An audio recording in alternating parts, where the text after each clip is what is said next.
চোখে মুখে অন্ধকার, বাঁচার কোনো উপায় নাই, তখন এই দোয়াটা পড়তে হবে। এই দোয়া পড়ে আল্লাহর কাছে ফরিয়াদ করলে বিপদ মুক্ত করবেন কে?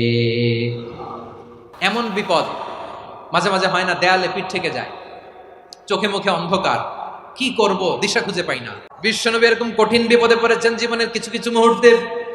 ওই মুহূর্তে বিশ্বনবী স্পেশাল দুইটা দোয়া পড়তেন, লা ইলাহা ইল্লা আনতা সুবহানাকা ইন্নী কুনতু মিনাজ জালিমিন। আল্লাহ, তুমি ছাড়া কোনো ইলাহ নাই, তুমি পবিত্র, নিশ্চয় আমি জালিমদের অন্তর্ভুক্ত। সুবহানাল্লাহ বলেন। এই দোয়া সাইয়েদনা ইউনূস আলাইহিস সালাম পড়েছিলেন যখন মাছের পেটে ছিলেন। লা ইলাহা ইল্লা আনতা সুবহানাকা ইন্নী কুনতু মিনাজ জালিমিন। বিশ্বনবী বললেন, দেয়ালে পিঠ থেকে গেলে, চোখে মুখে অন্ধকার, বাঁচার কোনো উপায় নাই, তখন এই দোয়াটা পড়তে হবে। এই দোয়া পড়ে আল্লাহর কাছে ফরিয়াদ করলে বিপদ মুক্ত করবেন কে?